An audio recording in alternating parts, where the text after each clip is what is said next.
আগামী 15ই আগস্ট জাতির একটি শোক দিবস।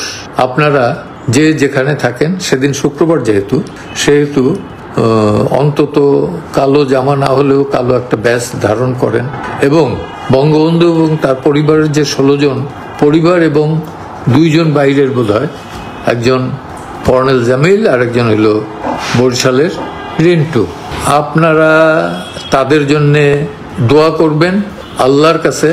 কারণ বঙ্গবন্ধু আমাদের জাতির পিতা, তার যৌবনের 17টা বছর কারাগারে কাটিয়েছে। পাকিস্তানিদের সাথে কিভাবে ফাইট করেছে, একটা ফাইট তো হলো 9 মাসের যুদ্ধ, সেটা না, তার আগে রাজনৈতিক যুদ্ধ সেটা। অতএব যে অবস্থায় পারেন, এই প্রতিকূল অবস্থাতেই আপনারা অন্তত মসজিদে, মন্দিরে এবং ঘরে বসে হইল এই শহীদদের জন্যে, পার্টিকুলারলি বঙ্গবন্ধু, বঙ্গমাতা, শেখ কামাল, আমার ভাই শেখ জামাল, শেখ নাসির, তার স্ত্রী, শহীদ ভাই, এদের জন্য আপনারা সবাই দোয়া করবেন, এটুকুই।